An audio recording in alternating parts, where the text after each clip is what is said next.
Alors j'étais heureux d'être là cette semaine. J'étais heureux d'être là cette semaine. Mais cet après-midi, je suis davantage heureux d'être devant la jeunesse, rempli de visions, avec un avenir glorieux, des aventures qui sont là devant vous, des choses que Dieu va faire à travers vous. L'aventure avec Dieu est une chose extraordinaire.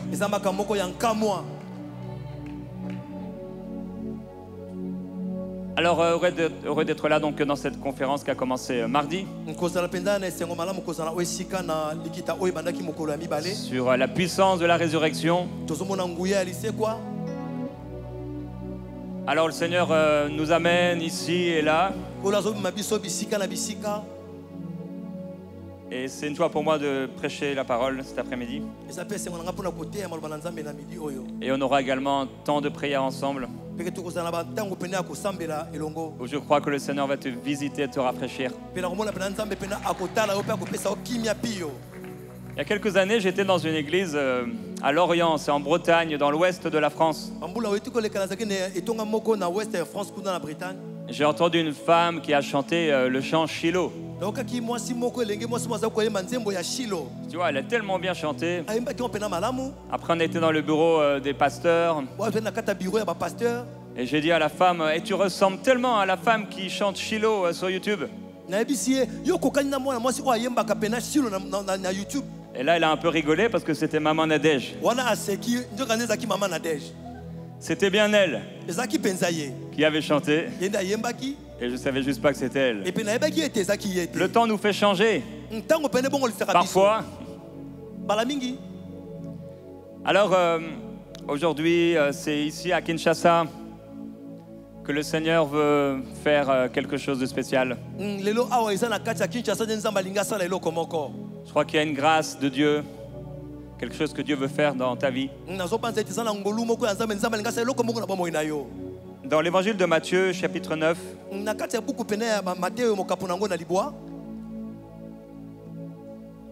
il est écrit que Jésus parcourait les villes et les villages. Et au verset 1 du chapitre 10,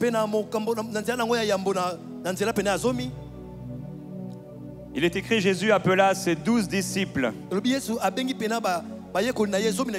et leur donna le pouvoir de chasser les esprits impurs et de guérir toute maladie et toute infirmité. Voici le nom des 12 apôtres. Le premier, Simon, appelé Pierre. André, son frère. Jacques, fils de Zébédée, et Jean, son frère. Philippe et Barthélemy. Thomas et Matthieu. Jacques. Thaddée. Simon le Cananite.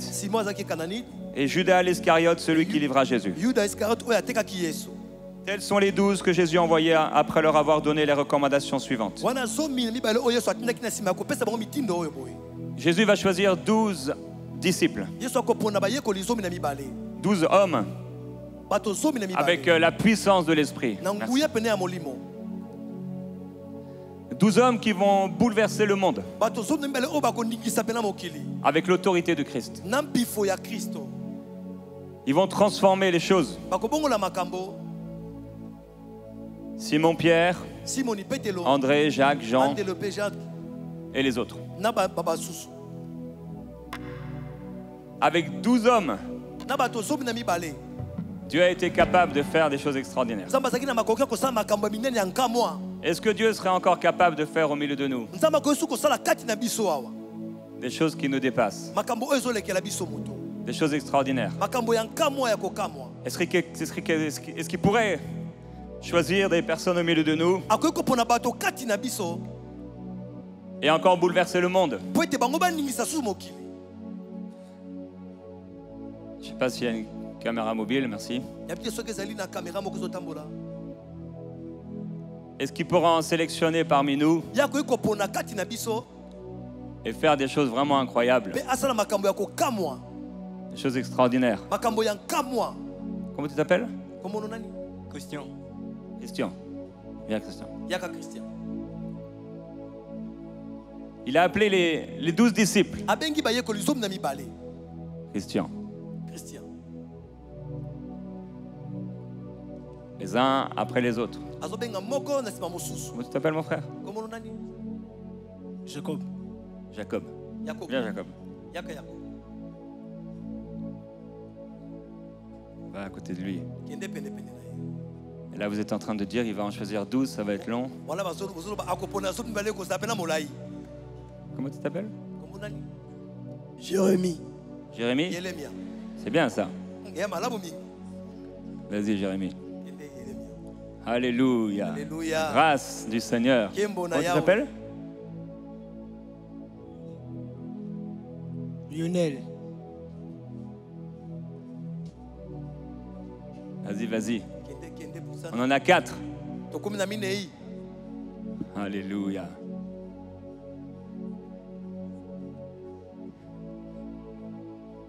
C'est pas tout le monde qui va devenir des prédicateurs. Chacun selon sa grâce.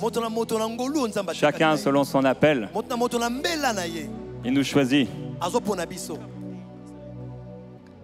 Toi, tu es Matthieu. Tu notes des choses. Je peux t'appeler aussi? Tu t'appelles comment? Sagesse. Sagesse. C'est bien, il nous en faut. Vas-y, mon frère. Heureusement que Sagesse est là, sinon on va être des étoiles filantes. Des étoiles filantes. Comment tu t'appelles? Isaac. Isaac? Bien, on va.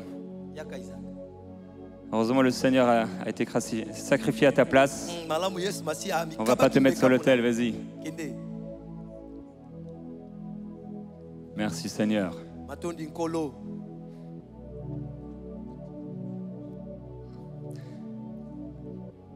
disciple avait entre... La plupart pensent qu'ils avaient entre 15 et 25 ans.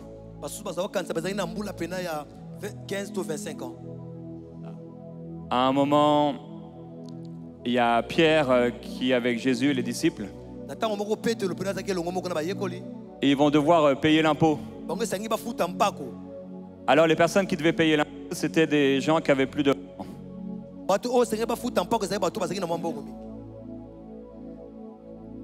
Il est probable qu'il n'y a que Pierre et Jésus qui avaient plus de 20 ans. Comment tu t'appelles? Manassé. Manassé. Vas-y. Manassé. Et apparemment, en tout cas, il n'y avait que Pierre qui était marié à ce moment-là. Ils étaient jeunes. Vraiment jeunes. Comment tu t'appelles? Chris. Chris. Tu veux venir, Chris? T'es pas obligé, hein? Jésus n'a obligé aucun des 12 à venir.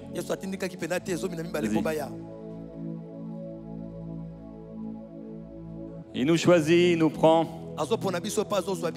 et il nous équipe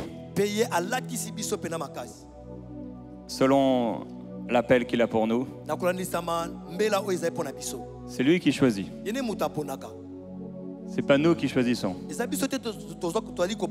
Mais c'est lui qui choisit. Il ne choisit pas l'endroit où on est,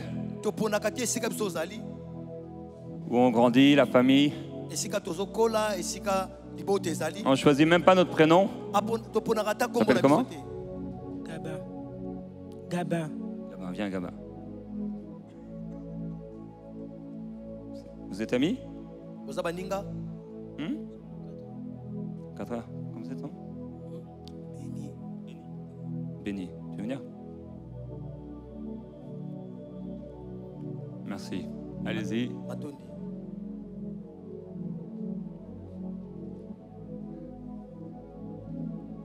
Il fallait qu'il soit 12. Vous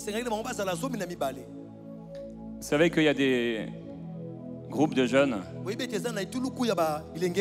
qui bouleversent leur ville et leur région.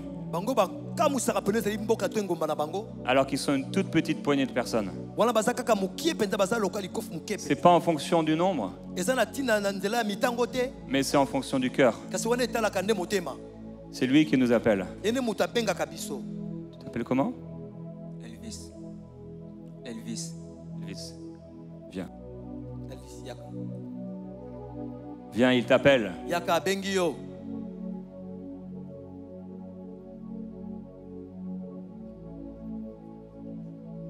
Merci Seigneur.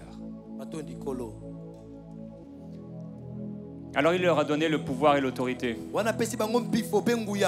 de chasser les démons, de guérir les malades, de libérer les captifs, de rendre la vue aux aveugles. La puissance de Christ. Quelle grâce d'être appelé par le Seigneur. Aucun des 12 ne s'imaginait que le Seigneur allait les appeler. En se réveillant ce matin-là, ils n'auraient pas imaginé un seul instant que Jésus allait les appeler. Et quand il les a appelés, ils n'ont pas juste quitté leur chaise. Ils ont tout quitté pour le suivre. Comment tu t'appelles? Aaron. Aaron. Bien Aaron. 12 disciples.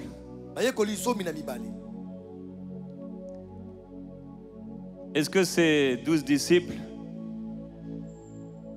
pourraient changer Kinshasa? Est-ce qu'ils pourraient changer cette nation? Est-ce qu'ils pourraient changer et transformer cette génération? Vous êtes tous des enfants de Dieu? Vous n'allez pas dire non, hein? Vous venez tous ici à l'église? Oui, il y a quelqu'un qui ne va pas à l'église ici? Peu importe. 12 personnes, 12 disciples ont suffi pour bouleverser la nation d'Israël. Et partout où le Seigneur les a envoyés. Ce n'est pas une question de quantité. Ce n'est pas une question de visage, de physique. Ce n'est pas une question de taille. Ce n'est pas vraiment une question d'âge. Dieu peut faire infiniment au-delà de tout ce que tu penses. Juste parce qu'il t'a appelé. Est-ce que vraiment si ces 12 se mettaient ensemble et qui priaient de tout leur cœur et qui marchaient dans l'amour, dans l'unité, avec un feu, une passion, un zèle pour l'évangile, est-ce que Dieu serait capable de faire de grandes choses avec eux? Dieu serait capable de faire de grandes choses avec eux. Lorsque j'ai rencontré celui qui allait devenir un collaborateur de vie, Michael Lebeau, c'était en 2002. Je venais de rencontrer celle qui allait devenir ma femme. J'avais en janvier 2002 19 ans. 18 ans.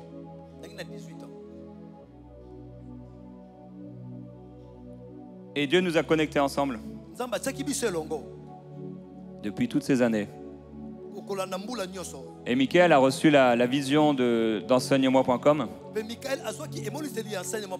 Il était dans une petite chambre d'étudiant. Il faisait des études d'ingénieur. Et le Seigneur l'a appelé à créer un site internet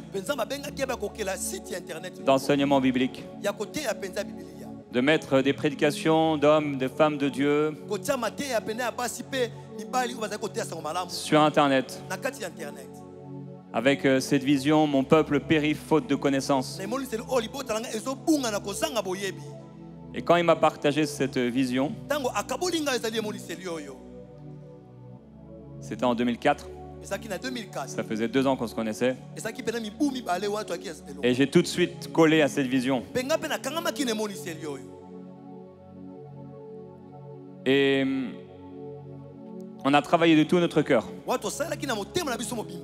Avec Annabelle, un autre frère qui nous a accompagnés. On était 4 jeunes. Quand on partageait la vision au pasteur au début, il y a des pasteurs qui riaient un peu. Parce qu'on avait une vision pour bouleverser le monde. Une vision que le Seigneur fasse de grandes choses. On était des petits jeunes, on allait dans des bureaux de pasteurs. Un jour, dans un bureau de pasteur, Michael partageait la vision. C'était quand même des pasteurs, nous on était des jeunes. Et il est là en train de partager la vision. Et moi je suis assis à côté de lui. On est tous les deux en face du bureau du pasteur. Et Michael est là, sa braguette grande ouverte. On était des jeunes, avec nos erreurs, nos faiblesses, notre jeune âge. Mais on avait un tel cœur pour Dieu. Est-ce que vous avez ce cœur pour Dieu? Ce désir, cette volonté profonde de vivre pour le Seigneur Jésus. Qui a plus de 20 ans parmi vous? T'as hésité? Plus de 22 ans? Quel âge? Tu as quel âge? Ils disent ça dans l'oreille. Bon, il y a quelqu'un qui a 2 ans de plus que Pierre avait parce qu'il avait probablement 25 ans.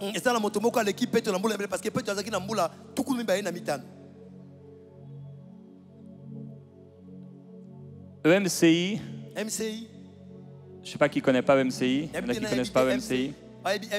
Si quelqu'un lève la main, dis-lui ce que c'est. A commencé avec un jeune qui s'appelait Michael,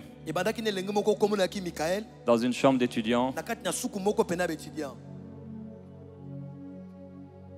où dans la chambre, tu as ton lit, tu as la cuisine, et tu as ton bureau. Et tout ça c'est collé. Plusieurs, vous savez très bien ce que c'est. Et je ne sais pas pourquoi, mais à chaque fois, il raconte qu'il a reçu la vision sous sa douche. Bon, moi, j'aurais jamais précisé ce détail. J'avais pas envie qu'on m'imagine sous ma douche. Un jeune homme avec un cœur pour le Seigneur qui est en train d'étudier. Et là, il reçoit une vision dans son cœur. Jésus lui est pas apparu. Il n'a pas vu de ses yeux le Dieu invisible. Mais dans son cœur, il y avait quelque chose. Tu vas créer un site internet d'enseignement biblique qui va être un fruit, un outil d'unité. Il y aura des hommes, mais également des femmes qui vont apporter la parole de Dieu, sur lesquels il y aura ma parole. Un simple jeune sous sa douche, dans sa petite chambre d'étudiant. Dieu est capable de faire de grandes choses avec un simple jeune. Dieu est capable de faire des choses extraordinaires, peut-être avec le plus jeune d'entre nous. Il y a un réveil qui s'est passé aux États-Unis, extraordinaire. Ça a amené des milliers d'hommes et de femmes au Seigneur. Et la personne avait environ 18 ans. Il opérait dans les signes, les prodiges, les miracles. Des choses extraordinaires que Dieu faisait à travers lui. Il n'y a rien d'impossible à Dieu. Dieu nous a pris dans une petite région en France, dans une petite église. On était dans une église, il y avait à peu près 10 rangées de cette taille-là. Une rangée à droite, une rangée à gauche. On pouvait mettre environ 100 personnes. Il y avait de l'eau qui coulait parfois sur le pupitre. On n'avait pas de fenêtre. Et c'est là qu'on a commencé à marcher avec le Seigneur. Dans une telle simplicité. Au début, il n'y avait qu'un vieil orgue. Et c'était un monsieur fort qui faisait les louanges. Et il n'avait pas une super voix. Il n'y avait pas d'instrument. Juste un orgue. Et quand je suis entré dans ce lieu la première fois, j'ai senti que Dieu était là. Il y avait quelque chose de spécial. Est-ce que Dieu peut faire quelque chose à travers un simple jeune homme, à travers une simple jeune femme? Peut-il prendre une Marie-Madeleine? Peut-il prendre une jeune fille, une jeune femme, et l'utiliser pour sa gloire? Il le peut. Mais il y a beaucoup d'appelés. Il y a peu d'élus. Dans notre groupe de jeunes au début, on était peut-être 3 ou 4. Et on priait de tout notre cœur dans un garage. On a commencé à prier pour le réveil. Que Dieu envoie le réveil. On a commencé à vivre des expériences avec Dieu. C'est là où je crois que j'ai eu ma première vision spirituelle. On a prié semaine après semaine. Et on a commencé à amener des âmes au Seigneur. Et le groupe s'est agrandi. Dans ce groupe, il y avait Michael, qui était en feu pour Dieu. Il y avait moi. Il est où Jérémie? Il y avait moi. Il y avait Alain Patrick, qui nous a rejoints après. Il y a eu par la suite mon frère. Par la suite, Annabelle. Il y a eu d'autres jeunes qui étaient là. Et ce qui est spécial avec le temps qui passe, c'est de voir les choix que font chacun de ces jeunes. Ce qui est terrible, c'est que Dieu a dit: je mets devant toi la vie et la mort. Choisis la vie afin que tu vives. Ce qui va se passer dans notre vie, c'est en fonction de ce que Dieu a écrit. Mais c'est beaucoup en fonction de comment on va réagir à ce que Dieu veut faire et à sa volonté pour notre vie. Parmi les 12, on sait qu'il y avait un Judas. Et parmi notre groupe de jeunes, il y en a qui ont fait des choix dans leur vie qui font qu'aujourd'hui ils ne sont pas dans le 100% de Dieu. Il y a des personnes par exemple qui ont choisi de se marier avec des inconvertis. Des hommes que le Seigneur avait appelés à de grandes choses.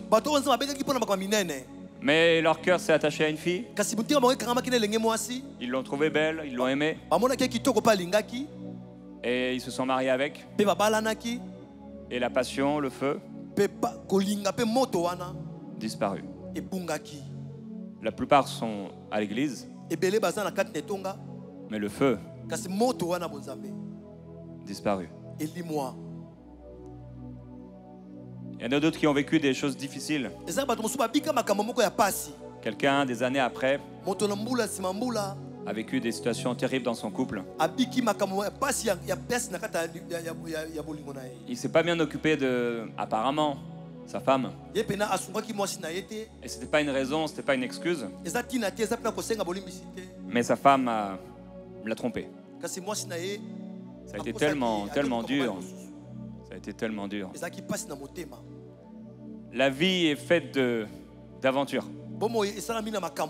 Des choses qu'on n'a pas prévues, qu'on n'a pas vues et qui vont se passer devant nous. Et c'est quand on est jeune, parce que c'est une grâce de connaître Jésus quand on est jeune. Combien de personnes j'ai entendu me dire, mais si seulement j'avais su cela avant, si seulement j'avais rencontré Jésus avant. Il est bon aux jeunes de porter son joug pendant sa jeunesse. Parce que tu vas pouvoir aller tellement plus vite, tellement plus loin, que souvent ceux qui ont connu le Seigneur plus tard, si seulement tu marches sérieusement avec le Seigneur.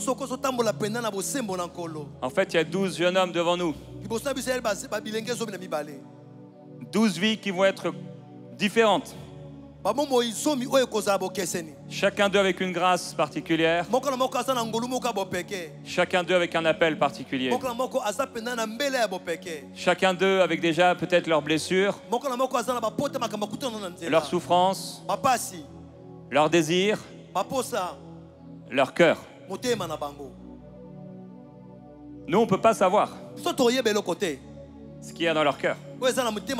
Il est même possible que s'ils ont de la famille, des amis, ils ne savent pas vraiment ce qu'il y a dans leur cœur. Qui sait ce qu'il y a dans le cœur de Jérémie? Qu'est-ce qui va manifester dans les années qui vont venir? Ce qui va vraiment choisir d'obéir à Dieu? Ou est-ce qu'à un moment entre deux segments, une intersection, il va faire le mauvais choix? Je prie qu'il fasse le bon choix. La vie est faite de petits choix et de grands choix qui auront tous des incidences, des conséquences. J'aimerais de tout mon cœur que ces 12 jeunes hommes, on puisse les retrouver au ciel.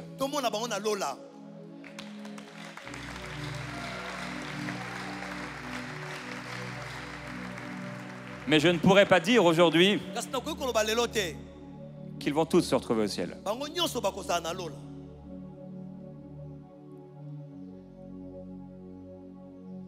J'aimerais que chacun d'eux puisse vivre pour le Seigneur, l'aimer, devenir de bons maris,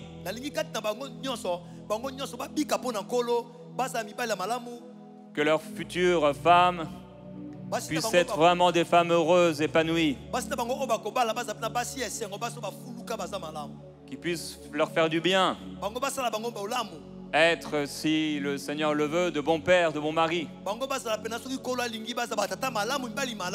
qui puissent former des enfants, qui eux-mêmes marcheront avec le Seigneur.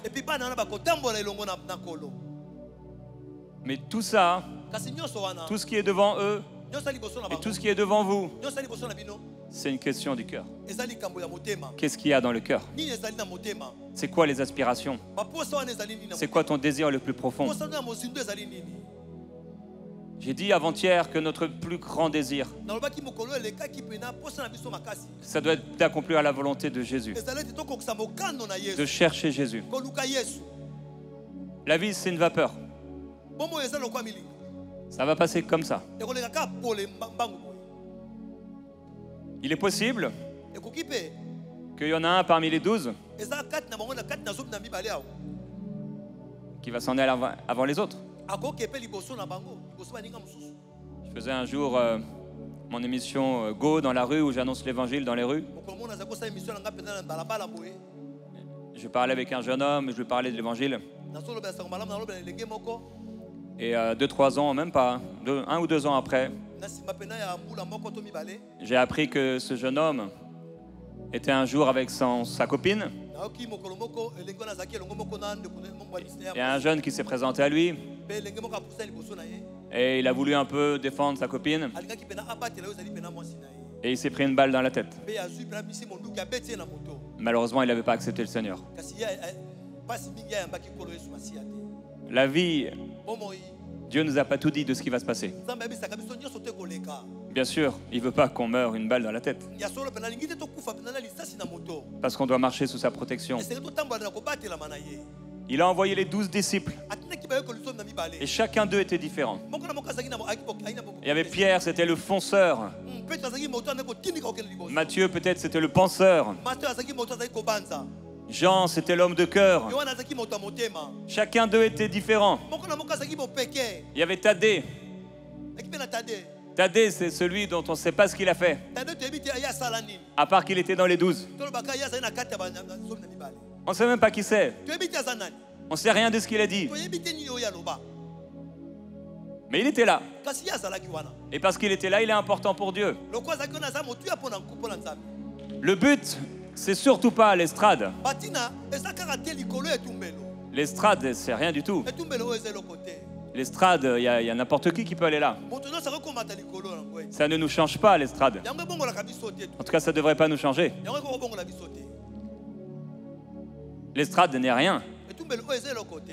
N'importe qui peut, s'il a l'argent, se faire une église, une estrade, payer des gens pour faire la louange, et l'église va se remplir. Il y a beaucoup d'appelés, mais il y a peu d'élus. Ce qui va les élire. Ça va, c'est pas trop long? C'est pas trop long? Debout, ça va? Ce qui va les élire, ça va être leur cœur. Qu'est-ce qu'ils vont qu'est-ce qu'ils vont laisser aller dans leur cœur? Est-ce qu'ils vont laisser les blessures, les arrêter, fermer leur cœur? Est-ce qu'ils vont poursuivre la vision que le Seigneur leur donne et persévérer encore et encore? Est-ce qu'ils vont continuer de marcher dans l'amour alors qu'on leur fait peut-être des mauvais coups? Est-ce que dans les situations qu'ils ne contrôlent pas, qu'ils n'avaient pas attendu, ils vont pouvoir réussir à continuer de servir? Est-ce qu'ils vont continuer d'aimer Dieu, pouvoir avoir une discipline de vie? Parce que ce n'est pas le tout d'être appelé. Mais si tu n'as pas de discipline, tu ne pourras pas aller très loin. Est-ce qu'ils vont savoir écouter les conseils de sagesse des personnes que Dieu envoie autour d'eux et de leurs pasteurs? Est-ce qu'ils vont pouvoir être vraiment installés bien dans l'église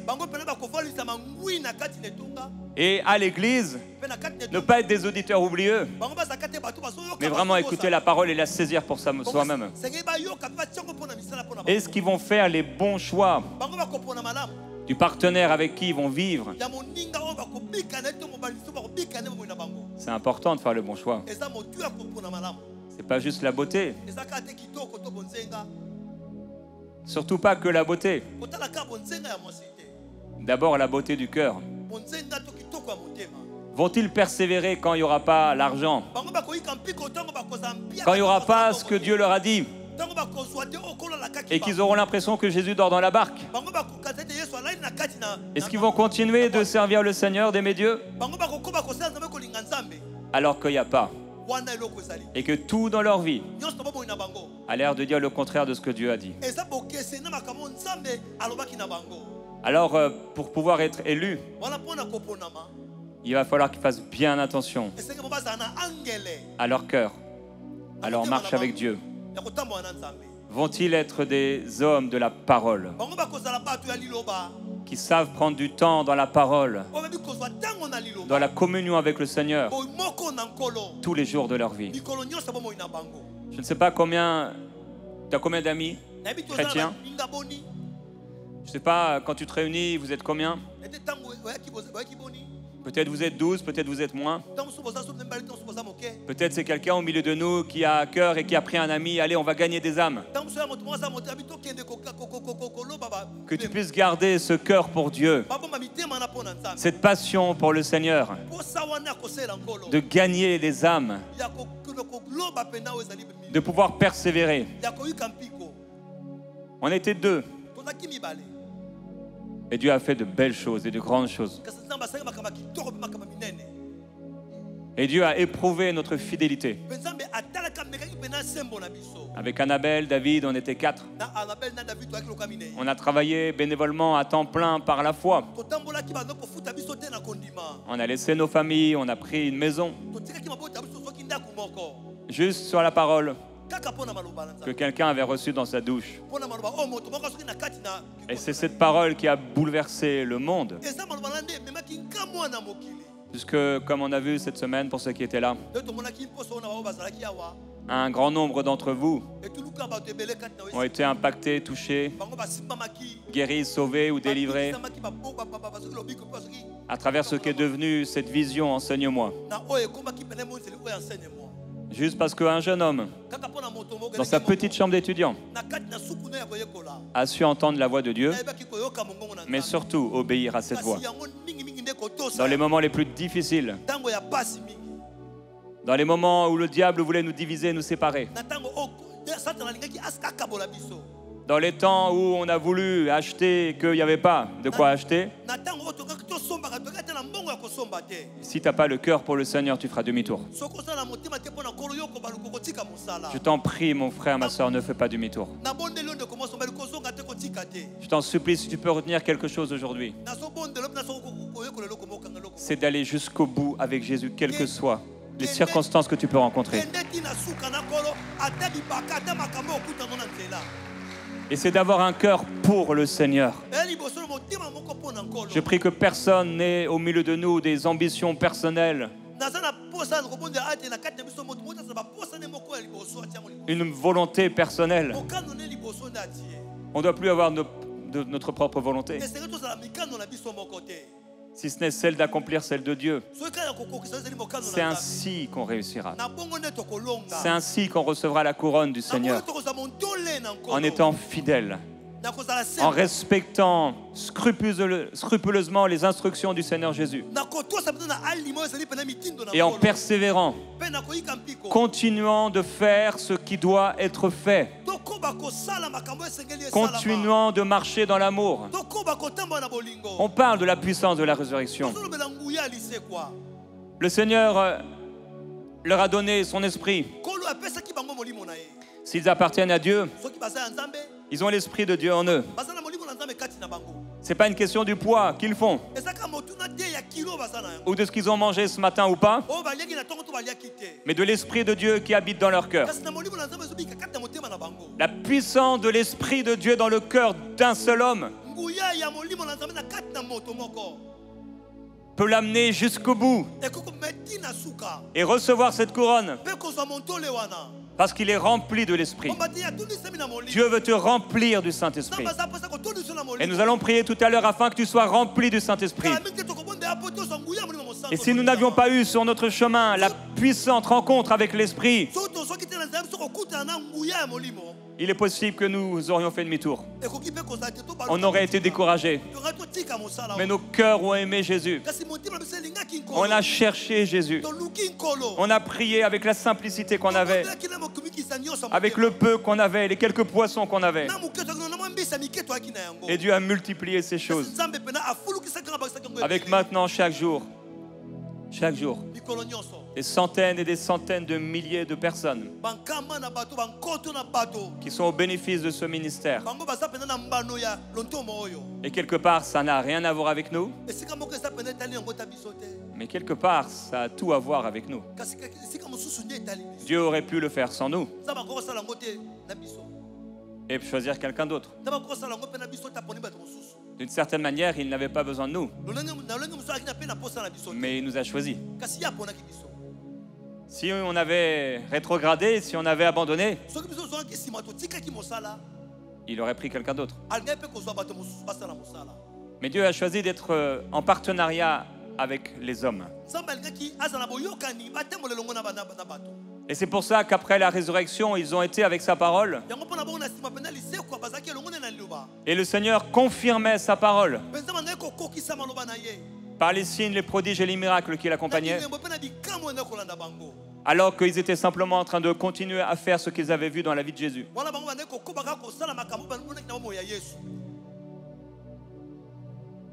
On aura tous une vie différente. Certains vont devenir des médecins, des professeurs, des hommes politiques, certains des pasteurs, toutes sortes de travails possibles, inimaginables. Certains resteront à Kinshasa jusqu'à la fin de leur vie. Certains se retrouveront au Rwanda, quelque part dans le monde. Certains se marieront avec une Congolaise ou un Congolais si tu es une femme. D'autres peut-être avec une Suisse ou avec un Américain. La vie, c'est une aventure. On découvre. On ne sait pas tout. On est comme Abraham que Dieu appelle et on part et sans savoir où on va. Comment, quel cœur on va avoir tout au long de cette route? Est-ce qu'on va accepter de vivre le minimum avec Dieu? D'avoir juste été sauvé? D'aller à l'église? Des fois de lire la Bible, des fois de prier? Alors qu'il y a tellement plus. Tellement plus avec Dieu. Ce que tu vas devenir demain et l'impact que tu auras demain n'est pas seulement en fonction de ce que Dieu a écrit, mais aussi avec ton cœur et comment il va réagir par rapport à ce que tu vas rencontrer. Je prie que ces 12 jeunes hommes et chaque jeune homme, chaque jeune femme dans cette salle et tous ceux qui écoutent puissent aller jusqu'au bout, jusqu'à la fin, qu'ils soient remplis du Saint-Esprit, qu'ils puissent garder le cap, continuer d'avancer, même quand c'est difficile, afin qu'au nom de Jésus, ils puissent remporter la couronne, la course, parce qu'ils n'auront pas abandonné, parce que leur cœur aura été agréable à Dieu, parce que vos cœurs ont été agréables à Dieu. Père, je te glorifie.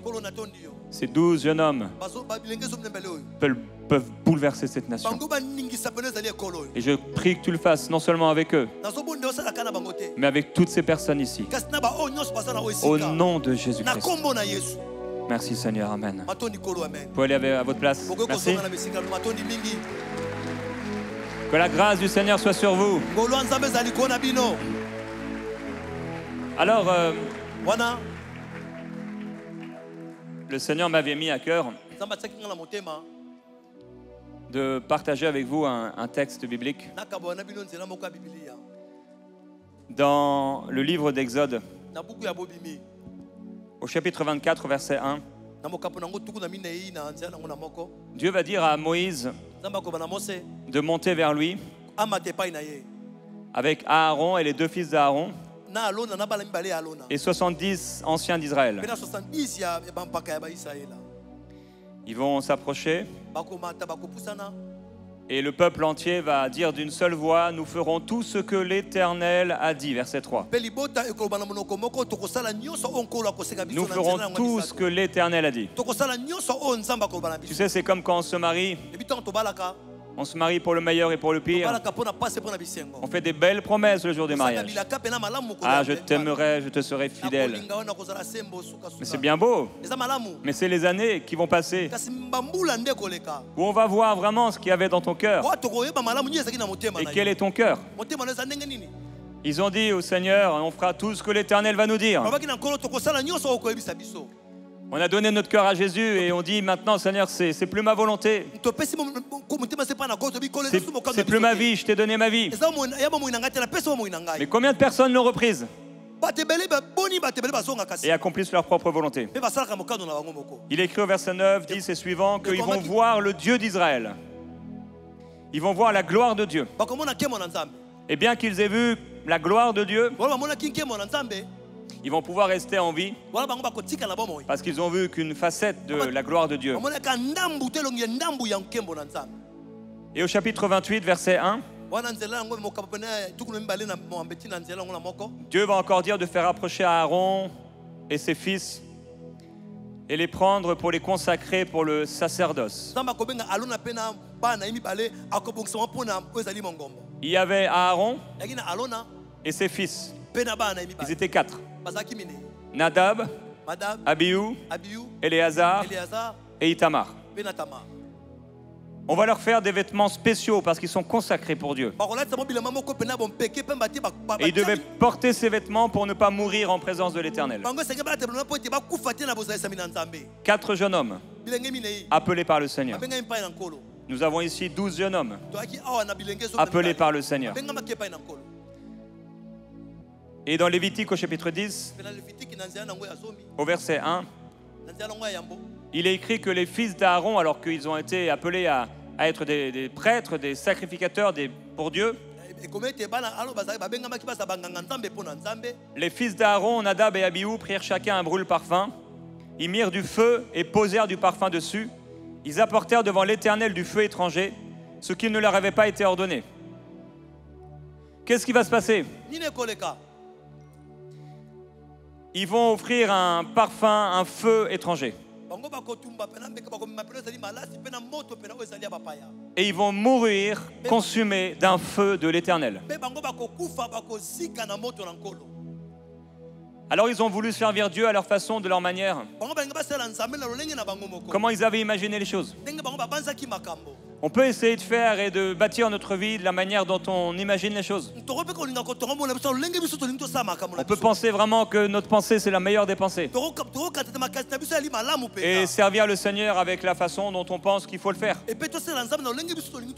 Mais Dieu avait établi des règles strictes. Et il devait se conformer exactement à la façon dont le Seigneur avait dit. Par exemple, il avait établi un temple.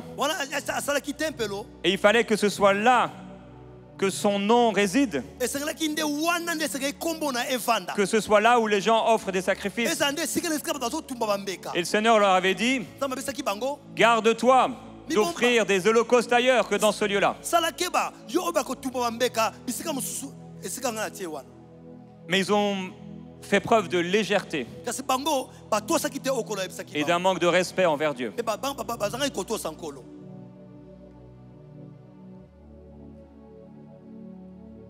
Je prie que tu aies la crainte de Dieu dans ton cœur. Ce profond désir de plaire à Dieu, de lui être agréable. De vivre les plans de Dieu pour ta vie. Qui ne sont pas toujours nos plans. Ce n'est pas toujours pour nous faire plaisir. Ce n'est pas toujours ce qu'on avait prévu. Au début de la vision d'Enseigne-moi, le Seigneur nous a appelés à aller en région parisienne. J'avais dit pendant toute ma jeunesse, jamais j'irai habiter à Paris. Mais il fallait obéir. Par la suite, Dieu nous a appelés à aller au Canada. Et j'avais dit, jamais j'irai habiter dans le froid. Et j'avais pas envie d'y aller. C'était pas ma volonté dans la chair. Et c'est pas ma volonté dans la chair d'habiter là-bas. Mais c'est le plan de Dieu. On n'est pas là pour accomplir notre propre volonté, mais celle de Dieu. Si tu gardes ce cœur pour le Seigneur que tu as, tu réussiras. Si tu es comme un soldat de Christ qui ne s'embarrasse pas des affaires de cette vie, mais dont le cœur est tourné vers Jésus et son royaume, quel que soit le domaine dans lequel le Seigneur t'appelle, parce que je l'ai dit, il n'y a bien sûr pas que le ministère de la parole. Regardez, aujourd'hui, il n'y a qu'une personne qui prêche, mais une grande foule ici. Chacun un don particulier pour le Seigneur. Chacun dans le corps, Dieu va vous placer pour pouvoir le glorifier. Et tout ce que le Seigneur va regarder, C'est le cœur qu'on a et le fruit qu'on va porter pour lui. Que personne d'entre nous ne fasse les choses à sa sauce, selon sa manière de voir les choses. Il y a un roi qui s'appelle Akaz. Et il va prendre l'argent et l'or qui se trouve dans la maison de l'Éternel. Et il va voir un autel qui n'est pas un autel de Dieu, mais d'une idole. Et il va ramener les dimensions, le plan de cet autel. Et il va demander à un sacrificateur de reproduire cet autel. Et il est écrit que le sacrificateur va faire les choses exactement comme le roi l'avait demandé. Ce roi va commencer à briser les choses qui étaient là dans le temple. Les bassins, les bœufs d'airain qui étaient là. Et il va faire les choses à sa manière et à sa sauce. Que ce soit dans le ministère, que ce soit dans la vie séculière, on peut faire les choses de notre manière de voir les choses. On peut donner l'impression que ça marche. Quelqu'un peut avoir plein d'argent et il est chrétien. Et être tellement loin du cœur de Dieu. C'est pas l'argent, les vêtements. C'est pas la maison dans laquelle tu habites et la voiture que tu as qui montre si tu as réussi ou pas. Ça peut peut-être montrer une réussite sociale, humaine, mais certainement pas une réussite divine. Il faut réussir selon Dieu. Jésus était en train de réussir parfaitement lorsqu'il était sur la croix. Quand Étienne était en train de se faire lapider, il était dans la réussite parfaite. Quand les croyants étaient persécutés de ville en ville et qui continuaient de prêcher l'évangile, ils étaient en train de réussir. Quand les différents prophètes, serviteurs de Dieu dans l'Ancien, dans le Nouveau Testament ont continué de servir Dieu dans les temps difficiles, ils étaient en train de réussir. Si on fait demi-tour quand on n'a pas ce qu'on voulait avoir, si on arrête de prier quand on n'est pas, selon nous, béni, ou qu'on arrête de chercher Dieu quand on a ce qu'on voulait, il y a un problème de cœur. Maudit soit celui qui fait avec négligence l'œuvre du Seigneur. J'aimerais t'encourager à ne pas être négligent dans ce que tu fais pour Dieu dans ta vie, mais à pouvoir faire attention à tout ce que Dieu met là devant toi. Pendant qu'on réparait le temple à l'époque de Joas, il y avait des gens qui recevaient l'argent. Et on donnait tout cet argent à des hommes pour qu'ils puissent faire les travaux. Et il est écrit quelque chose d'étonnant. C'est qu'on ne comptait pas l'argent. Et on ne demandait pas de compte à ces hommes. Pourquoi? Parce qu'ils agissaient avec probité, honnêteté. Dieu veut te faire confiance à ce point. Mais qu'est-ce que tu vas faire quand on va te remettre tout l'argent et que personne n'est là pour voir ce que tu vas faire avec? Qu'est-ce que tu vas faire quand tu vas recevoir le poste, la responsabilité, et que tu sais que tu pourrais en profiter? Qu'est-ce que tu vas faire? Je prie de tout mon cœur et je t'encourage à faire la bonne chose. Quand l'argent sera mis entre tes mains, quand tu seras mis dans un poste et une fonction et une responsabilité, que ce soit dans le monde séculier, que ce soit dans l'église, parce que ce soit dans le monde séculier ou dans l'église, à partir du moment où tu y es, ça devient le royaume de Dieu. Est-ce qu'on peut te faire confiance? Si on ne peut pas te faire confiance dans les petites choses, on ne pourra pas t'en donner des grandes. Dieu ne pourra pas t'en donner des grandes. Certains veulent des miracles et des grandes choses. Mais si Dieu le leur donnait, ce seraient des étoiles filantes. Ils s'enorgueilliraient. Il y a des hommes comme ça qui se sont enorgueillis et ils ont dit une parole de leur bouche où ils se sont glorifiés. Et comme Nebuchadnezzar dans son temps, ils ont perdu la tête. Ils sont tombés malades. Et ils sont morts prématurément. Est-ce que Dieu peut te faire confiance dans le talent que tu as aujourd'hui? Ne mets pas ton talent dans la terre. Fais-le fructifier. Celui qui a un seul talent, c'est celui souvent qui pense qu'il n'a rien. Mais personne n'a rien reçu de la part du Seigneur. Tout le monde a reçu au moins un talent. Je ne pourrais pas me comparer à mon frère que j'aime tant, qui est mon ami de cœur, Michael. Je ne pourrais pas me comparer à son intelligence, à sa sagesse, au visionnaire qu'il est. Chacun est différent. J'ai parfois eu l'impression de n'avoir qu'un talent. Un jeune homme dans la campagne, dans un petit village, dans l'ouest de la France, avec une estime de moi-même qui n'était pas très belle. Un jour, mes parents m'ont offert, quand j'étais petit, un classeur rouge à Noël. Moi, je voulais tellement un vélo. J'avais environ 12 ans. Et je ne savais pas encore faire de vélo. Et alors, pour faire une blague, il m'a offert un classeur et sur le classeur, c'était écrit « Il est nul ». Et tu avais comme le contour d'un visage d'un petit écolier. C'était vraiment juste une blague. Mais eux, ils ne savaient pas le combat qu'il y avait à l'intérieur. Et en fait, je crois que j'ai pleuré. Mais merci Seigneur, il y avait le vélo qui était caché dans le couloir. Et ils m'ont fait cette surprise. Certains d'entre vous, vous avez une si mauvaise estime de vous-même. Vous pensez ne pas avoir de talent. Mais ce n'est pas en fonction de ce que vous pensez que vous êtes, mais de ce que Dieu a mis en vous. Et ce que Dieu a mis en vous, ça va se manifester, se déployer dans le temps. Alors que vous aimez Dieu. Dieu fait des dons, des grâces. Il n'a laissé personne de côté. Même Judas avait une grâce et un don de la part de Dieu pour la gestion des finances. Jésus avait choisi que ce soit lui qui les gère parce que c'était un bon gestionnaire.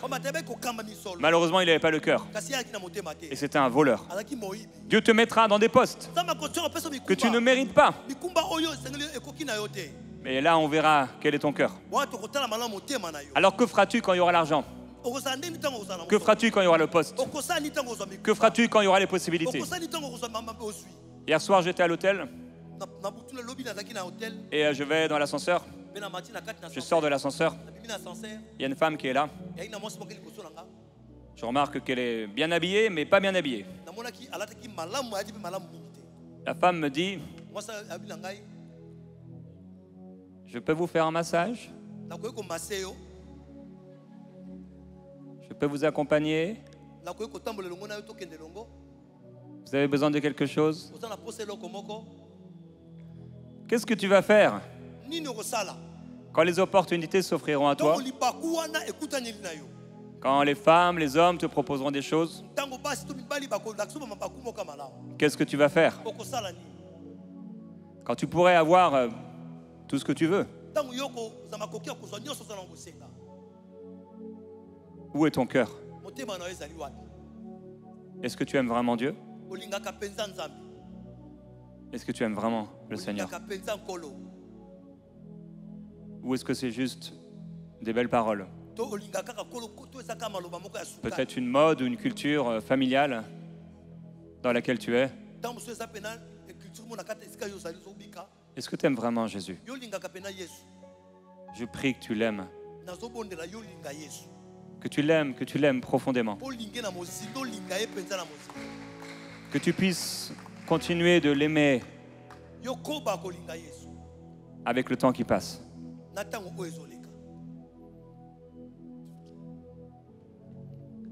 La résurrection, elle s'est passée une fois. Après, ils ont commencé même à pêcher d'ailleurs. Ils ont essayé de pêcher des poissons, ils n'ont rien pris. Et après qu'ils aient reçu le Saint-Esprit, c'est vrai, ça a changé tout. Mais en même temps, il y a plein de choses qui n'ont pas du tout changé. Ils étaient dans le même corps. Ils avaient les mêmes besoins. Ils avaient besoin d'avoir de l'argent, de manger. Ils avaient des désirs intérieurs. Pierre devait s'occuper de sa femme. Certains ont certainement eu des enfants, ils ont dû s'en occuper. La vie a continué. La vie va continuer. Mais est-ce que tu vas aimer le Seigneur? Est-ce que tu vas faire les choses selon Dieu? Et être fidèle et honnête. L'apôtre Paul va dire ce qu'on demande des administrateurs, c'est que chacun soit trouvé fidèle. Le terme fidèle, c'est le terme pistos. Je le dis simplement parce qu'il est facile à retenir. Pistos. Dieu veut que tu sois un pistos, une personne fidèle. Fidèle. L'apôtre Paul s'entourait de gens fidèles. Tichique, Epaphras, Sylvain, les autres. On ne sait pas grand-chose d'eux, mais on sait une chose, c'est qu'ils étaient pistos, ils étaient fidèles. Ils avaient tous ce point commun. Alors Paul dit à Timothée, 1 Timothée chapitre 4, verset 12, que personne ne méprise ta jeunesse, mais sois un modèle pour les fidèles, en parole, dans ta conduite, dans ton amour, dans ta foi, dans ta pureté. Ne laisse aucune de ces choses à côté. Chacune est importante. Il dit jusqu'à ce que je vienne, applique-toi à la lecture, à l'exhortation, à l'enseignement. Mon frère, ma sœur, applique-toi à la parole. Même si tu n'es pas appelé à prêcher la parole, applique-toi à méditer la parole pour toi-même. Il dit, occupe-toi de ces choses.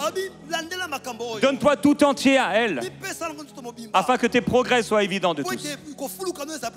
Si Dieu t'a appelé à faire telle et telle chose, donne-toi tout entier pour le Seigneur dans ces choses, afin que tes progrès soient évidents de tous. Et il dit, veille sur toi-même, sur ton enseignement, et persévère dans ces choses.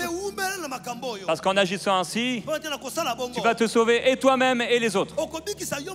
On a tout là-dedans pour aller jusqu'au bout et être des hommes et des femmes fidèles. Le fidèle n'a pas de part avec l'infidèle.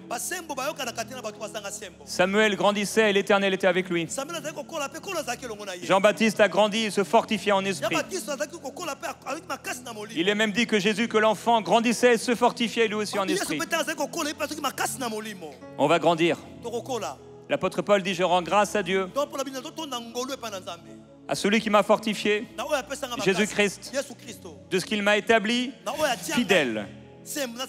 Pistos. Il m'a jugé fidèle pour m'établir dans le ministère. Moi qui auparavant étais un blasphémateur, un homme emporté. L'apôtre Paul a pu être l'apôtre Paul parce que Dieu a jugé que c'était quelqu'un de fidèle. Est-ce que tu peux être fidèle? Un homme fidèle, qui le trouvera? Une femme fidèle, qui la trouvera? Aaron avait 4 fils. 2 sont morts parce qu'ils n'ont pas été fidèles, parce qu'ils ont fait les choses à leur sauce. Ils sont morts prématurément. Ils ont été appelés par Dieu. Dieu les avait choisis pour le servir. Ils auraient dû vivre longtemps, tout comme Judas aurait dû vivre longtemps. Mais malheureusement, ils n'avaient pas de cœur pour le Seigneur. Je prie que personne au milieu de nous n'ait un cœur qui déplaise à Dieu, mais que tous, par la grâce de Dieu, nous puissions avoir le cœur de Dieu. Aaron avait 2 autres enfants, Éléazar et Itamar. Et ils ont été choisis pour le service. Et chacun a été choisi dans un groupe de famille. Il y avait un qui avait 18 groupes de famille et l'autre la charge de 8 groupes de famille. Que Dieu te donne 18, que Dieu te donne 8. Ce qui est important, c'est d'être fidèle avec ce que Dieu t'a donné. Quand Jésus est ressuscité, Pierre s'est retourné vers Jean. Quand Jésus est en train de lui dire la fin de sa vie et l'appel qu'il avait, il dit, mais lui, qu'est-ce qui va lui arriver? Mais Jésus lui dit, toi, suis-moi. Je prie que même si ton frère tombe, que même si un jour peut-être ta femme, ta future femme, ton futur mari tombe à tes côtés, toi, suis le Seigneur.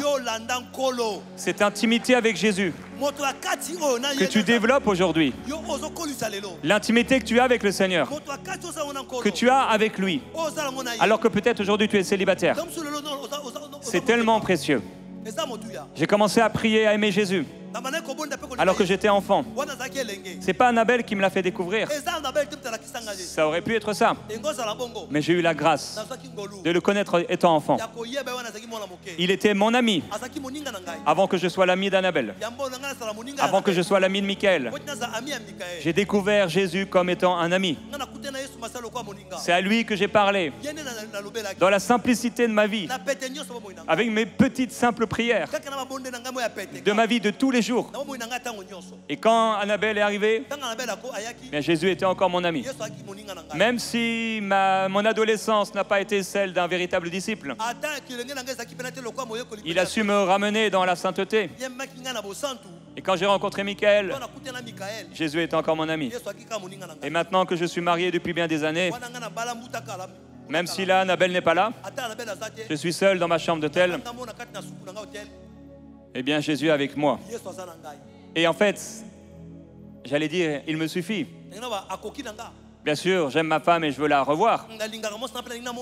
Mais tu dois pouvoir avoir cette joie d'être avec Jésus, quoi que ce soit ou qui que soit autour de toi. Chérir l'intimité avec Jésus. Parce que les gens ne seront pas toujours là. Et qu'est-ce qui se passera si tu vas dans la chambre d'hôtel et qu'il y a une femme à la sortie de l'ascenseur, une prostituée, qui te propose des choses bizarres? Si l'autre n'est pas là, qu'est-ce que tu vas faire? Mais tu n'es jamais tout seul. Jésus est ton ami. Et si Jésus est ton ami, alors tu as tout ce dont tu as le besoin. Et si tu as le Saint-Esprit, tu as tout ce dont tu as besoin. Pierre et Jean ont un appel différent. David et ses frères ont un appel différent. David est méprisé par ses frères. Joseph est méprisé par ses frères, mais il garde un cœur pour Dieu. Et ils ont tous les deux fait le choix d'avoir un cœur humble devant le Seigneur et de continuer d'aimer Jésus sans regarder à ce qu'on leur a fait. Aimer Jésus, c'est la chose la plus importante. Être un soldat pour Christ. J'aimerais prier pour vous et je crois pour la grâce de Dieu, mais je suis en même temps vraiment conscient, tellement conscient qu'il y a des choses qui sont de notre propre volonté. Je pourrais prier pour quelqu'un de tout mon cœur et cette personne faire le choix de ne pas servir Dieu. Jésus a prié pour ses disciples. Il n'en a perdu aucun. Il y en a un qui s'est perdu. C'était le fils de la perdition. Il a pourtant marché avec Jésus. Aujourd'hui, tu marches avec Jésus. Mais est-ce que tu vas marcher avec lui tout le temps? Est-ce que tu as vraiment un cœur pour Jésus? Est-ce que tu es honnête? Est-ce que tu vas laisser des portes ouvertes? Est-ce que tu vas te marier avec quelqu'un qui ne connaît pas le Seigneur en te disant que ce n'est pas si grave? En ayant des raisonnements contraires à sa parole? C'est ton choix, fais ce que tu veux. Mais c'est surtout important de faire ce que Dieu veut et d'obéir à ses plans. Parce que tu sais en toi-même ce qui est bien et mal. L'Esprit de Dieu en toi atteste si ce choix il est bon ou pas. Il faut arrêter de forcer les choses et d'essayer d'éteindre notre conscience quand elle nous reprend. Quand elle nous reprend. Parce que Dieu nous a exactement donné cette conscience pour savoir si c'est une bonne chose ou pas. Alors parfois on veut la prière, avoir une vision, alors qu'il place dans nos cœurs des chemins tout tracés. Père, je veux prier pour ces jeunes, cette jeunesse, certains plus jeunes, d'autres moins jeunes. Ils ont entendu cette parole. Et Seigneur, il y a tant de grâce. Il y a des aventures extraordinaires que tu veux leur faire vivre. Il y a des appels qui sont si particuliers, mais aussi des appels qui ressemblent tellement à d'autres. Et des vies qui vont ressembler à d'autres vies. Mais la chose la plus importante, c'est que chacun puisse accomplir sa course. Être un soldat pour toi. Un soldat de Christ. Je prie que chacun d'eux soit comme un soldat dans l'armée. Que chacun soit bien affûté, sérieux avec toi. Pas rigide, mais sérieux. Pas étroit dans leurs pensées, ni étroit dans leur cœur, mais large pour aimer. Ouvert d'esprit, pas fermé d'esprit, pas religieux, mais spirituel. Pas des gens durs, mais des gens qui aiment. Père, je prie que tu les visites maintenant et que tu les remplisses du Saint-Esprit. J'aimerais prier maintenant pour toi qui n'es pas encore baptisé du Saint-Esprit. Le Seigneur va te faire la grâce, maintenant même, de te baptiser du Saint-Esprit. C'est un cadeau que Dieu va te donner. Le baptême du Saint-Esprit n'est pas un mérite. Tout comme le salut n'est pas un mérite. C'est une grâce de Dieu. Si on pense qu'on doit mériter, on est dans les œuvres. Non, c'est une grâce. Je ne sais pas depuis combien de temps tu veux le baptême du Saint-Esprit. Combien de fois tu as prié pour ça? Peut-être ça va être la première fois. Peu importe ça fait combien de temps. Il va te baptiser du Saint-Esprit maintenant ce soir. J'aimerais que si tu n'es pas encore baptisé du Saint-Esprit, tu ne parles pas encore en langue, et tu voudrais recevoir le baptême du Saint-Esprit, parce que tu as besoin du Saint-Esprit sur toi pour aller loin avec Jésus. Que tu puisses te lever là où tu es. Tous ceux qui veulent recevoir le baptême du Saint-Esprit, le Seigneur va vous remplir du Saint-Esprit. Et ça va bouleverser votre vie. Si je n'avais pas été baptisé du Saint-Esprit, je ne sais sérieusement pas si je serais encore avec Jésus aujourd'hui. On avait besoin du Saint-Esprit. Tu as eu besoin et tu as besoin du Saint-Esprit. Et le Seigneur veut te donner. Alors c'est pas que peut-être le Seigneur va le faire. Il va le faire. Et je vais te demander une chose. Simplement de lui dire maintenant. Père, selon ta promesse, remplis-moi du Saint-Esprit. Baptise-moi du Saint-Esprit. Et je vais te demander de faire quelque chose maintenant. Ne parle plus ni en lingala, ni en français, ni dans ta langue. Je te demande de fermer tes yeux pour te concentrer sur le Seigneur. Ça va venir pas de ta tête, mais de ton cœur. Souvent, les gens se demandent, est-ce que c'est ça? Mais oui, c'est ça. Souvent, le royaume de Dieu ne vient pas de façon à frapper les regards. Ça vient assez subtilement. Tu ouvres ta bouche et le Seigneur l'a rempli. Quand ils ont été baptisés du Saint-Esprit, ils se mirent à parler en langue. Ce n'est pas le Saint-Esprit qui s'est mis à parler en langue. Ce n'est pas le Saint-Esprit qui a bougé les muscles de leur langue. Non, ils ont ouvert la bouche. Ils ont commencé à parler en d'autres langues. Père, je prie maintenant au nom de Jésus-Christ afin que tu les remplisses du Saint-Esprit selon ta parole. Que maintenant même, les langues se délient et qu'ils soient remplis du Saint-Esprit. Si tu es à droite, à gauche, tu es resté assis, parle en langue. Qu'on puisse parler en langue pour encourager et prier également pour ce que Dieu veut faire. Père, je te glorifie maintenant parce que ces cœurs sont remplis du Saint-Esprit.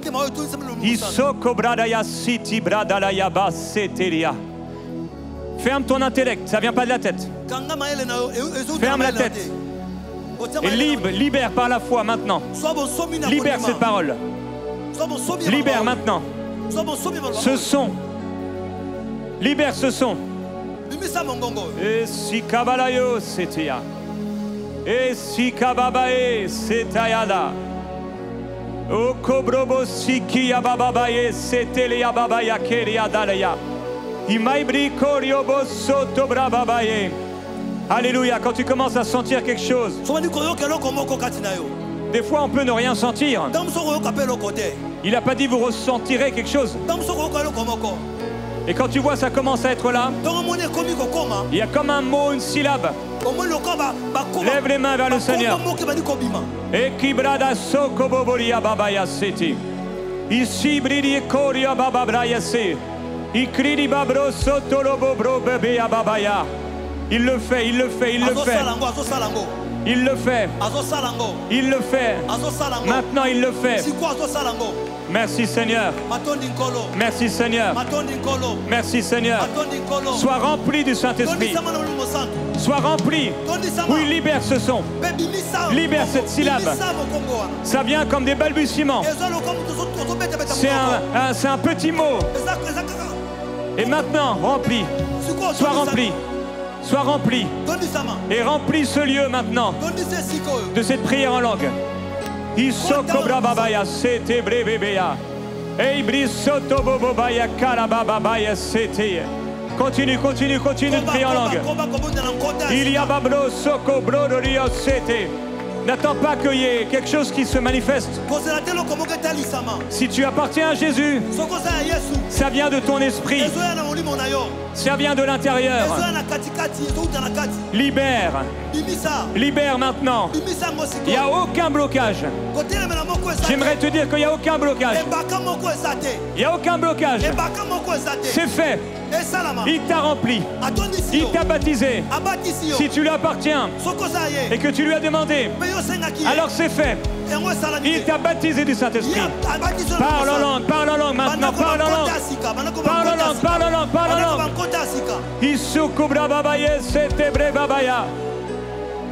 Sois dans la foi, c'est fait. C'est fait. Dis-lui merci, dis-lui merci. Crois que tu as reçu. Et libère, libère, libère, libère. Libère. Seigneur, merci pour le feu. Merci pour le feu. Le feu. Le feu du réveil. Et la passion des cœurs. Maintenant, Saint-Esprit, continue de visiter, de remplir partout dans cette salle. Viens remplir du Saint-Esprit.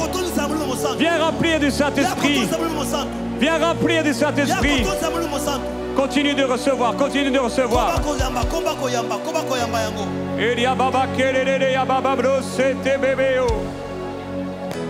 Pendant ce chant, le Seigneur va visiter. Le Seigneur va te toucher. J'aimerais qu'on puisse rester concentré sur Jésus. Et qu'on puisse avoir une soif, une prière qui s'élève. Ceux qui sont assis et ceux qui sont debout. Seigneur, remplis-moi, touche-moi. Que je puisse persévérer jusqu'à la fin. Garde-moi jusqu'à la fin. Je te donne tout. Je te donne tout. Seigneur Jésus, je suis un soldat sur le champ de bataille.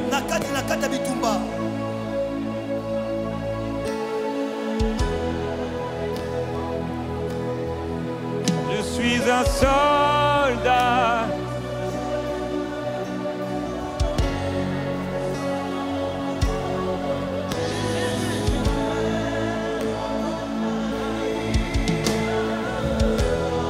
Oui, je suis un soldat.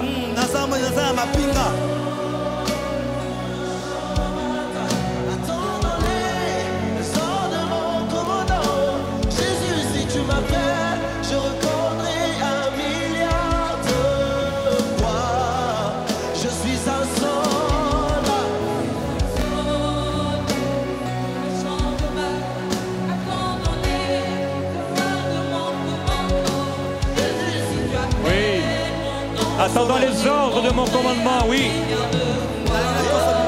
Je suis un soldat sur un champ de bataille, attendant les ordres de mon commandant. Jésus, si tu m'appelles, je répondrai. Le Seigneur est en train d'appeler maintenant. Il t'appelle, il t'appelle, il t'appelle. Il faut que tu répondes. Jésus, si tu appelles mon nom, je répondrai un milliard de fois. Oui, Seigneur, oui, Seigneur.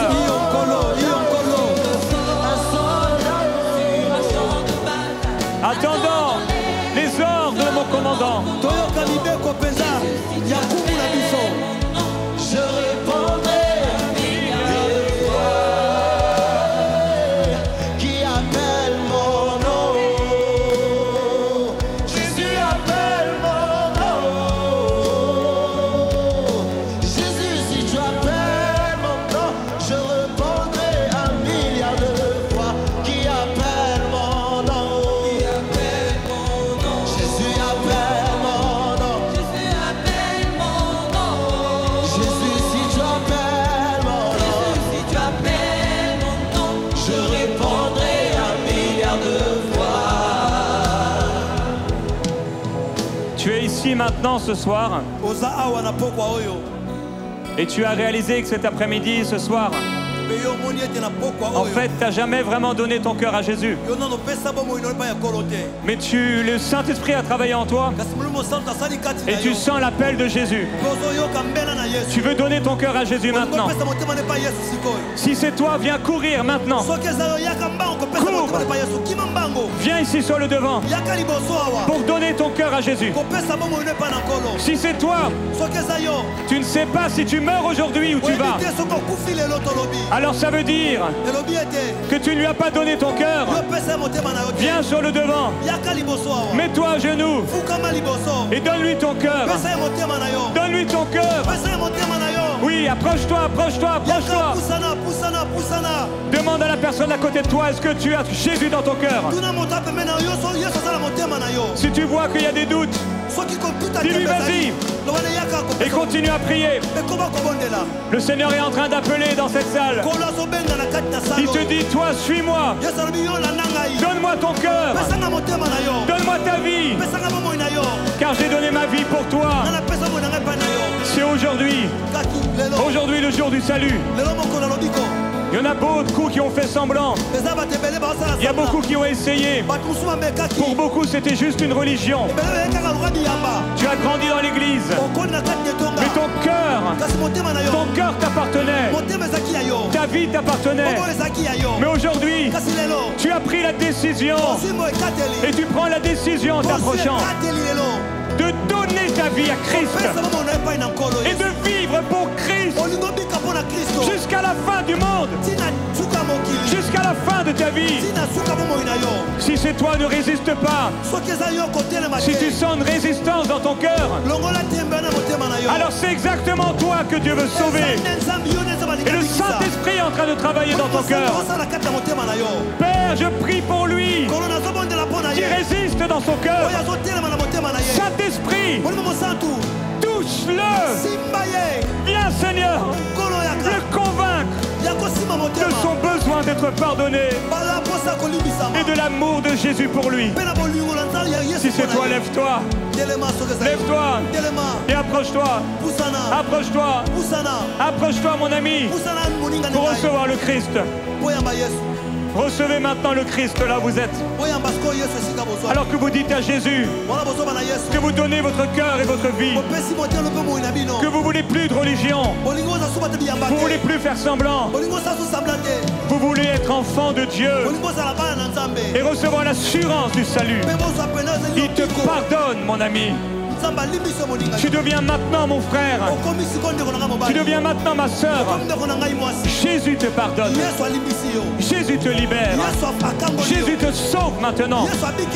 Alors tes péchés sont pardonnés. Tes péchés sont pardonnés. Tes péchés sont pardonnés. Reçois la paix avec Dieu maintenant. Reçois Jésus-Christ et l'Esprit de Dieu et sois baptisé du Saint-Esprit. Maintenant même, sois baptisé du Saint-Esprit. Reçois le Saint-Esprit. Reçois le Saint-Esprit. Maintenant même. Libère, libère, libère. Tu viens de recevoir Jésus. C'est le moment parfait pour être baptisé et pour libérer ces langues nouvelles.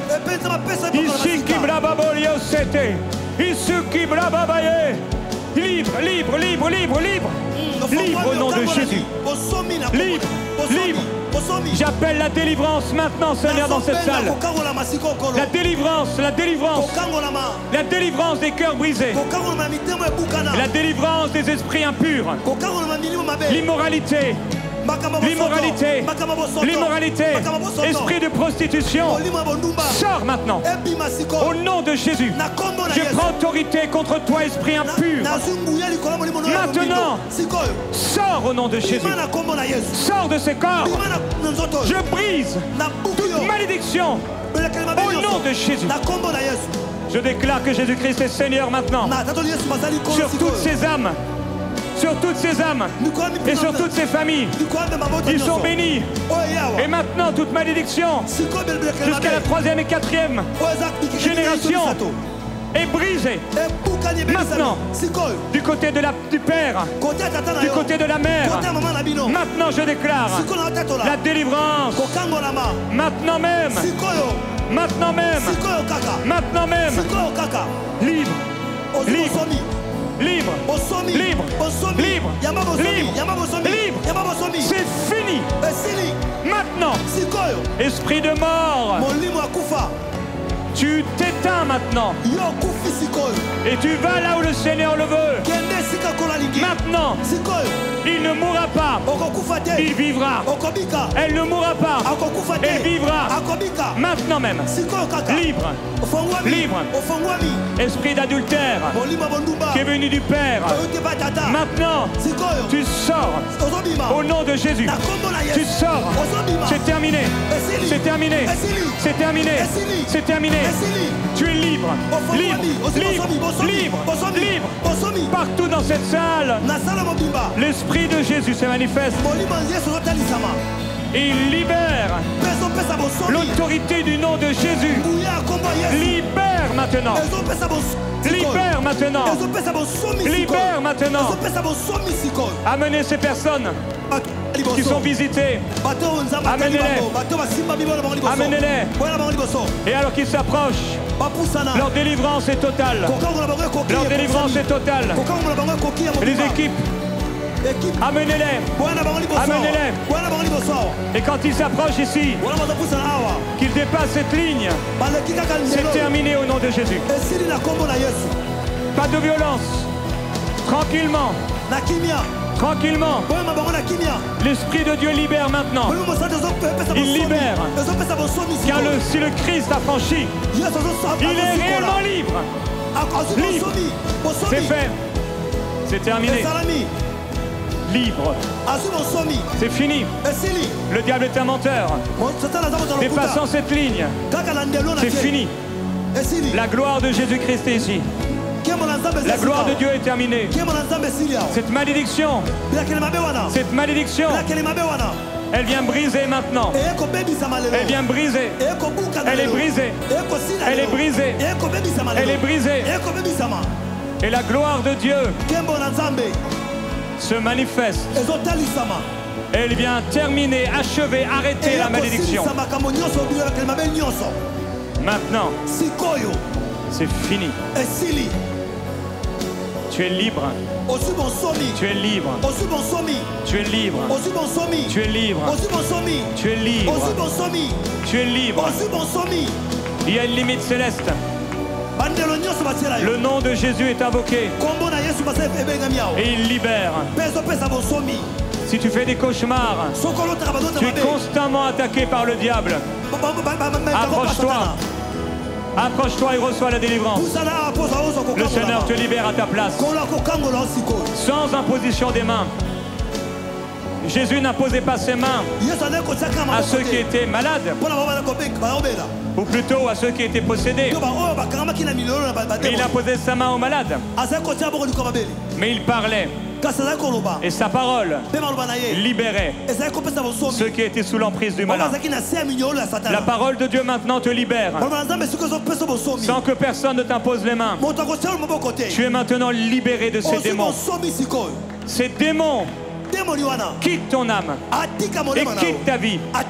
Maintenant au niveau de la surface de ta peau, les démons qui sont près de ton oreille, je vous ordonne de sortir. Je vous ordonne de sortir. Sortez. Serpent, couleuvre, ver, sors. Sors, je t'arrache. Je t'arrache maintenant. Je t'arrache. Tu sors de ses oreilles maintenant. Maintenant. Tu sors par la bouche. Serpent, tu es vaincu. Tu es vaincu. Ces sortilèges sont brisés maintenant. Les paroles de malédiction qui ont été sorties de sa propre bouche. Maintenant c'est terminé. Maintenant même. C'est terminé. Saint-Esprit, il souffle sur toi. Il souffle sur toi. Il souffle sur toi. Saint-Esprit, Saint-Esprit, Saint-Esprit, il y a des choses qui sortent maintenant des entrailles, à l'intérieur, dans les parties intimes. Il y avait des choses. Maintenant, ça s'en va. Au nom de Jésus, ça s'en va. Certains tous, certains, ça part. Ça part par un bâillement. Ça part, quelle que soit la manière dont ça part. Peu importe la manière dont ça part, ça part maintenant. Libre, libre, libre, libre au nom de Jésus. Libre, libre. Si tu as péché, si quelqu'un a péché, demande pardon au Seigneur. Demande pardon au Seigneur. Tu as volé tes parents. Tu as volé dans l'église. Tu as volé dans ta maison. Tu as volé de l'argent. Tu as volé quelqu'un. Tu as volé un travailleur. Maintenant, demande pardon au Seigneur. Et sois libéré. Sois libéré de ce lien. Dans le nom de Jésus, sois libéré maintenant et deviens un vase pur pour le Seigneur. Est-ce que tu veux être un vase pur pour le Seigneur? Dis-lui, je veux être un vase pur. Seigneur, purifie mon cœur, purifie mon âme. Je veux être pur. Certains, vous avez des maux de tête. Vous avez des maux de tête quand la présence de Dieu s'intensifie. Mais maintenant, il faut que vous en ayez assez de cette situation. Il faut que vous regardiez cette situation et dire que c'est suffit. Ça s'arrête. Ça s'arrête. Jésus a dit que si un homme fort prend le contrôle du corps d'un homme, cet homme n'a plus le contrôle. Tu as le contrôle. Dieu t'a donné l'autorité de refuser d'être une habitation pour un démon. Alors au nom de Jésus, ordonne maintenant à tout ce qui n'est pas de Dieu dans ton corps, dans ton âme, de sortir de toi. Ces maux de tête, ça s'arrête maintenant. Ces cauchemars, je déclare que tu dormiras bien. Je déclare que ces rêves impurs s'arrêtent. Tu n'es plus visité la nuit par ces esprits impurs, mais par l'ange du Seigneur et le Seigneur lui-même. Maintenant ta chambre est sainte. Là où il y avait eu de l'immoralité, là où il y avait des choses qui ont été faites, là où on a fait des incantations sur toi, tu es maintenant libéré. Ce lieu est libéré. Ton lit est libéré. Ces objets n'ont maintenant plus de puissance. Ils sont vidés d'autorité et de puissance satanique. Tu es libéré. Tu es un vase pur pour le Seigneur. Crois et tu verras la gloire de Dieu. Tu es maintenant un vase pur. Tu vas servir le Seigneur avec la puissance de l'Évangile et avec le feu du Saint-Esprit. Tu vas être un témoin de Christ dans ta génération jusqu'à la fin, jusqu'au bout. Un cœur pour Jésus. Un cœur pour Jésus. Quelle que soit ta personnalité, que tu sois plutôt fonceur ou que tu sois plutôt hésitant, que tu sois plutôt solitaire ou que tu sois plutôt familial, quel que soit qui tu es, la main du Seigneur est sur toi maintenant. Seigneur, que ta main vienne maintenant. Oui, ta main vient maintenant. Et elle se pose. Oui, elle se pose. Elle se pose sur chaque épaule, sur chaque tête, sur chaque tête. Maintenant, la main du Seigneur est sur toi et elle vient écraser l'ennemi. L'ennemi est vaincu. Maintenant sous tes pieds, sous tes pieds, ils sont des flammes de feu. Ils sont des flèches de feu dans le carquois de Dieu, envoyés par le Saint-Esprit dans leur génération pour être des flambeaux, pour changer ce monde, pour amener la justice de Dieu, la prospérité de Dieu, la justice de Dieu. Seigneur, merci pour le domaine social, pour le domaine médical, pour le domaine ministériel, pour le domaine familial, pour le domaine politique, tous les domaines de la santé, de l'éducation, Seigneur, des finances, tous les domaines du sport, tous les domaines de l'art, tous les domaines, Seigneur, personne n'est laissé de côté. Chacun dans son domaine, chacun dans son appel, chacun dans son don. Ceux qui ont un talent, ceux qui en ont 2, 5 ou 10, qu'ils soient blancs, qu'ils soient noirs, qu'ils soient congolais, qu'ils soient burundais, qu'ils soient rwandais, qu'ils soient éthiopiens. Seigneur, qui qu'ils soient, tu les remplis et tu les envoies par le Saint-Esprit. Tu n'es pas seul. Tu es un vase pur pour Jésus. Un vase pur pour Jésus. La parole de Dieu nous dit: purifions-nous du vieux levain pour être une pâte nouvelle pour le Seigneur. Et si quelqu'un se purifie, il sera un vase d'honneur pour Dieu. Mon frère, ma soeur, je t'en supplie, marche dans la sainteté. Tu as une décision à prendre. Beaucoup, vous avez des décisions à prendre parce que vous avez commencé à emprunter un chemin qui n'est pas celui de Dieu. Certains, vous allez devoir ce soir, maintenant même, arrêter certaines relations. Parce qu'à chaque fois que vous êtes dans cette relation, elle vous amène vers le bas. Si tes amis t'amènent vers le bas et que tu n'as pas la force et tu n'as pas eu la force de rester avec eux, éloigne-toi de ceux qui font le mal. Purifie-toi. Si quelqu'un est dans une situation de vie qui a été bâtie sur un mensonge, tu dois dire la vérité. Jean-Baptiste a dit aux pharisiens qui venaient pour le baptême: produisez des fruits qui soit digne de la repentance. Ok, ce soir, tu as donné ton cœur à Jésus. Tu veux être un vase pur pour Dieu. Il doit avoir des fruits. Si quelqu'un volait, à partir de ce soir, le vol c'est terminé. Si quelqu'un mentait, ce soir tu n'es plus un menteur.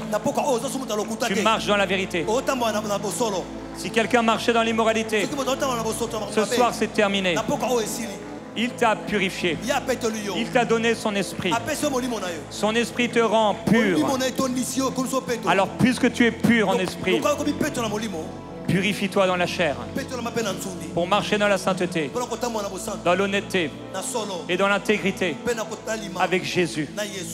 Oui, si le Christ t'a franchi, si le Fils de l'homme t'a franchi, tu seras réellement libre.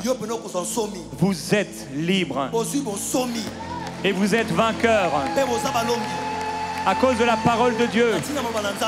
Petits enfants, dit l'apôtre Jean, je vous écris parce que vous avez vaincu le diable, parce que la parole de Dieu demeure en vous et que vous avez vaincu le diable. Je vous écris parce que le Père vous a aimé. Maintenant le Père vous aime. Jésus est ton ami. Il faut que tu lui parles tous les jours. N'attends pas d'être à l'église. Parle-lui. Ne prends pas un air bizarre pour lui parler. Ne prends pas une voix bizarre. Ce n'est pas un robot. Jésus n'est pas bizarre. Parle-lui comme tu parlerais à un ami. Parle-lui avec honneur, avec respect. Mais parle-lui de tout ton cœur. Dis-lui tout ce qu'il y a à l'intérieur. N'aie pas peur de pleurer devant lui. N'aie pas peur de lui exprimer même tes peurs, tes inquiétudes. N'aie pas peur de dire mon âme, pourquoi t'as battu? N'aie pas peur de dire au Seigneur quand ça ne va pas. Mais comme le psalmiste, quand ça ne va pas, dis-lui Seigneur, j'espère encore en toi. Tes bontés ne sont pas épuisées. Et quand tu ne comprends pas tes situations, et quand tu ne comprendras pas certaines situations, ne pense pas que Dieu a un problème. Il sera toujours avec toi. Et il sera toujours pour toi. Le problème n'est jamais au niveau du ciel ou de l'amour de Dieu pour toi. Son amour, il est déversé constamment. Et il est répandu dans ton cœur par le Saint-Esprit. Alors, quelles que soient les circonstances, continue de l'aimer et de lui parler, de développer cette intimité avec Jésus. Il est ton ami. Et avec Jésus, cet ami, alors peut-être qu'il te donnera d'autres amis. Une femme, un mari, peut-être des enfants. Mais à chaque fois que tu seras seul, et même quand tu seras accompagné, il y aura une communion intérieure, irremplaçable. Irremplaçable. Je bénis Dieu pour les personnes qui aimaient autour de moi. Et même si nous sommes nombreux en ce moment, la présence de Jésus est si réelle. Je sens qu'il est là, sur moi. Je peux sentir sa présence. Et une communion spirituelle. Et c'est si satisfaisant pour mon âme. Une telle bénédiction pour mon cœur. Il est mon amour et mon Dieu. Celui que j'aime. Qu'il soit celui que tu aimes. Il te donnera ce que ton cœur désire. Il mettra dans ton cœur le vouloir et le faire. Et c'est ainsi qu'il pourra te donner ce que ton cœur désire. Continue de dire encore et encore. De te mettre sur l'autel. Non pas ma volonté, mais ta volonté, Seigneur. Il va prendre ta vie. Et il va en faire quelque chose de glorieux pour lui. Il sera tous les jours avec toi parce qu'il l'a promis. Même quand il fait nuit, il sera là. Même quand il a l'air de dormir, il sera là. Alors ne t'appuie jamais sur ce que tes yeux voient, sur ce qui se trouve dans tes poches, sur les circonstances autour, pour arriver à une conclusion, soit la présence de Dieu. Parce que sache que tu es constamment en communion avec le Père et avec son Fils Jésus-Christ, par l'Esprit. Et cette communion ne s'arrêtera jamais. Aussi longtemps que tu marcheras avec lui. Et même si tu le renierais, lui, il sera fidèle. Si tu es infidèle, il sera fidèle. Et si tu le renierais pour un temps, reviens vite. Si tu tombais, reviens vite avant qu'il ne soit trop tard. Ne joue jamais avec le péché. Ne joue jamais avec le diable. Ne te dis jamais que ce péché, c'est pas grave. Allez, c'est pas grave. Non, non. Le péché a des conséquences. Mais reste saint pour le Seigneur. Reste pur pour le Seigneur. Et que celui qui est debout ne prenne garde de tomber. Prenons garde de ne pas tomber. Si nous sommes debout aujourd'hui, cela ne veut pas dire que nous serons debout demain. Ce qui va nous permettre de rester debout demain, c'est non seulement la grâce de Dieu, mais c'est le fait de continuer à marcher comme un soldat de Christ, un disciple de Jésus, qui lui parle, qui l'aime, qui médite sa parole, jour après jour. Tout comme quelqu'un a besoin de manger pour vivre, tu as besoin de la parole pour vivre. Tu as besoin de la prière pour vivre. Tu as besoin souvent des frères et des sœurs pour être encouragé de la part du Seigneur. Tu as besoin d'être dans une église locale et de servir le Seigneur de tout ton cœur. Parce que c'est là que Dieu déploie sa grâce. C'est là qu'il fait des grâces. Même si tu travailles dans le milieu séculier, c'est là où Dieu te donnera des grâces, des faveurs et des bénédictions. Et ensuite tu verras qu'il y a quelque chose de nouveau. C'est là que tout se passe, dans la présence de Dieu. Quand tu es seul à seul avec lui, ou dans la maison du Seigneur, c'est là. C'est pas dehors, c'est pas devant Goliath. Le combat était déjà fait. David l'avait remporté avec Jésus, alors qu'il était derrière les brebis. C'est là que la bataille s'est faite. Ce n'était pas sur le champ de bataille. Tout était déjà fait. Son cœur était prêt. N'importe quels seront les Goliaths devant toi, si ton cœur est prêt, ils ne pourront pas t'abattre. Oh, ils essaieront, mais ils ne te vaincront pas. Ils t'attaqueront, mais ils ne te vaincront pas. Tu es un soldat de Christ. J'aimerais qu'on puisse encore, comme une déclaration de foi, déclarer ce chant. Je suis un soldat de Christ. Que la gloire du Seigneur soit sur vous, vous qui avez reçu Jésus-Christ. Pouvez-vous lever? On peut applaudir, oui, pour vous. Que l'Esprit de Jésus remplisse votre vie. Il sera avec vous. Déclarons de toute notre force, comme pour dire un Amen à cette prédication, à ce message. Comme une vie livrée à Dieu. Ce chant. Oui, chante de tout ton cœur maintenant.